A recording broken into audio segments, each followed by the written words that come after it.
The need for creed. Armageddon, Imam Mahdi and Jesus, peace be upon them both. Since the Caliphate was dismantled in 1924, colonialist divide-and-conquer subversion has torn Muslim unity apart, and in self-inflicted humiliation, nationalistic pride, greed, and abandoning religion and true jihad has played its part. Western pundits always mock the lands of the Muslims as being backwards and corrupt, yet this is utter hypocrisy, for they have replaced Allah's Sharia and Khalifa, killed for wealth and installed puppets in the name of democracy. The war on terror is a gloss for the real reason Western troops are being embedded in lands like Afghanistan, for elite powers are paving the way for the Antichrist Dajjal and preparing for opposition expected in Khorasan. Just as Herod ordered the murder of countless babies in a bid to kill Jesus, peace be upon him, as a child, they will never succeed, for Allah will send Al-Mahdi as a herald before Jesus returns to rule the entire world, but truth they will not heed. How will you be when the Son of Mary descends upon you, and your Imam is from among you, the Prophet, peace be upon him, said. But which group among the 73 sects of Islam was he referring to, who will be blessed by Imam Mahdi at its head? Muhammad, peace be upon him, foretold that caliphate upon the methodology of the prophets would last for 30 years after he died. The period from Abu Bakr to Al-Hassan, peace be upon them both, lasted exactly 30 years before dynasties took over, for he never lied. He, peace be upon him, predicted that after the Khulafa al-Rashideen, or rightly guided caliphate, kings would become hereditary lords, followed by the spread of tyrannical regimes until removal. Then the rightly guided caliphate would again be restored. The Prophet, peace be upon him, once held his grandson, Al-Hassan, peace be upon him, aloft, saying he was a Sayyid who'd reconcile two opposing sides. As foretold, to avoid bloodshed, Al-Hassan allowed Muawiyah, peace be upon them both, to become the caliph, while he humbly stepped aside. For piously giving up leadership, Allah will raise up Imam Mahdi in the last days directly from Al-Hassan's bloodline, a leader the whole Muslim world will unite behind, for he will reverse oppression and injustice during his blessed time. Even if one day remained on earth, Allah would prolong it so that Imam Mahdi could remove its injustices and harm, and a sign might be the sun literally rising from the west, whose occurrence will not benefit those without Iman. The Prophet, peace be upon him, predicted Islam diminishing back to Mecca and Medina. Without a caliphate, we are in that time. It is also said that inviolable Jerusalem was not included, but the tyrants occupying it will account for their crimes. When the world is full of injustice and evil, Allah will send a pious man from Fatima's, peace be upon her, blood to reverse the trend. His name will be Muhammad ibn Abdullah, and will be given the faculties to become caliph overnight as Allah intends.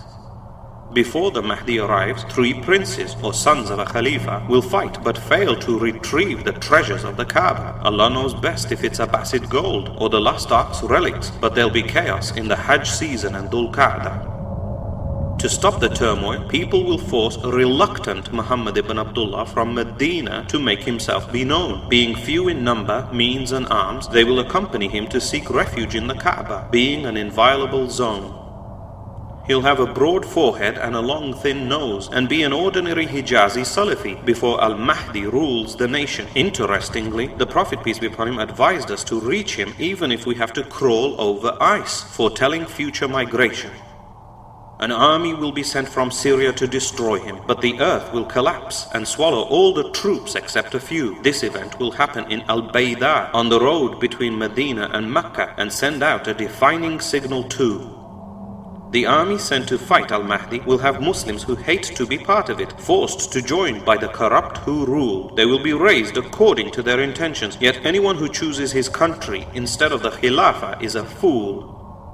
Then, from Khorasan, Afghani borders, from Kashmir to Kazakhstan, an eastern army carrying black flags will appear, made up of courageous Al-Harithi Muslims who will rally to support Al-Mahdi upon Salafi guidance, pious and clear.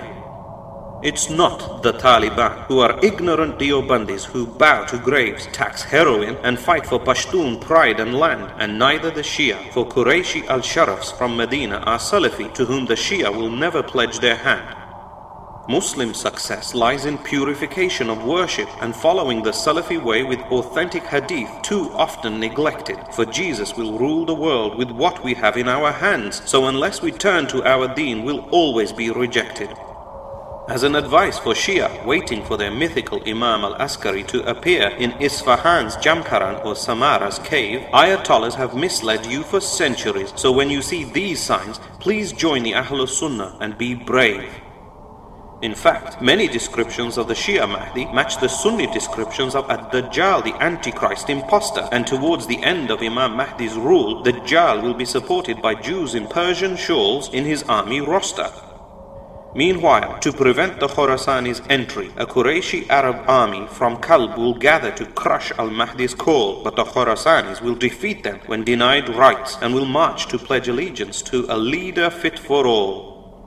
They'll go to Mecca and give bay'ah pledge to Imam Mahdi between the Black Stone and Prophet Ibrahim's station, and the Mahdi's army will march on to plant their flags in Iliya or Jerusalem to re-establish the Caliphate in elation. The best Iraqis and Syria's Abdal or substitutes will join Imam Mahdi, who speak as Jesus, peace be upon him, did in Syriac Aramaic. For Imam Mahdi will caretake the Muslim Ummah until Jesus takes over and kills Ad-Dajjal, the Antichrist fake. Medina will become deserted as many Muslims will flock to aid the Mahdi, and Jerusalem will flourish after the war. Imam Mahdi will distribute loads of wealth by handfuls until, in piety, the believers will not accept charity anymore. During this era, many Europeans will convert to Islam and seek refuge with the Muslims against a Roman onslaught, but al-Mahdi's army will defend them as brothers, defeat the Romans, and victory over Rome will even be sought. A Muslim and Roman alliance would defeat a third army, with the Muslim camp based in Syria's Al-Ghouta initially, but when a Roman is killed for claiming the cross-caused victory, it will ignite one of the biggest battles in history. The pious will rally to Imam Mahdi, including Mawali, who may include former Shia who accepted Salafiyah as true. As for stubborn Rafida who claim they love the Ahlul Bayt, they will abandon him, as they did to Imam Hussein, peace be upon him too. In this decisive battle, a third of the Muslim army will run away and never be forgiven, while a third as martyrs will die. The remaining third, along with Imam Mahdi, will succeed, and they will be blessed by victories and rains from the sky. At Haleb or Aleppo, Muslims will defeat 960,000 Romans in Al-Malhama or Armageddon after losses on both sides. But following this, 70,000 will conquer Constantinople by just chanting dhikr, as its walls will crumble and open wide. Al-Mahdi's reign will be full of goodness, crops will be plentiful, wealth abundant, and war-free victories will ensue. The righteous caliphate will show the world the blessings of Islam, and those once averse will willingly convert too. Imam Mahdi's rule will cause the Arabian Peninsula to turn green, with lush rivers as it once had, and food aplenty. But 3 years of famine will precede Ad-Dajjal as the rains cease, and Dajjal fills bellies but drains faith empty. For Dajjal will appear with mountains of food and water and spread tribulations during 40 stretched days of harm. By then, Al-Mahdi will have retaken Istanbul, yet recall to Syria to defend families against Dajjal by a false alarm. Al-Mahdi's army will fortify itself in the Umayyad mosque in Damascus, while Dajjal's army has its gates surrounded. But all will look skywards as Jesus, peace be upon him, descends to earth on the wings of 2 angels, leaving the onlookers astounded. The adhan for Fajr or dawn prayer will have been called, and Imam Mahdi will request Jesus to lead the congregation, but he will decline, saying, "No, some of you are leaders of others, as an honor from Allah for this ummah or nation." After Fajr, Jesus will take over the Muslim command and ask for the gates to be opened to end the Dajjal's tribulation. Dajjal will realize his game is up and flee towards Jerusalem, but be killed by Jesus as salt dissolves in annihilation. Jesus himself will be accepted by the whole world as an imam and judge, and Islam will be beautifully vindicated, for prior worldly oppression and injustice was instigated by Zionist brainwashing, which led to Islam being hated. After al-Mahdi's 7 to 9 year rule, he'll sadly die soon after, and according to Tabi'in, living to 60 years at most, Muslims will grieve the loss of the Prophet's descendant, peace be upon him, and Jesus, peace be upon him, will pray janazah for his righteous Salafi host.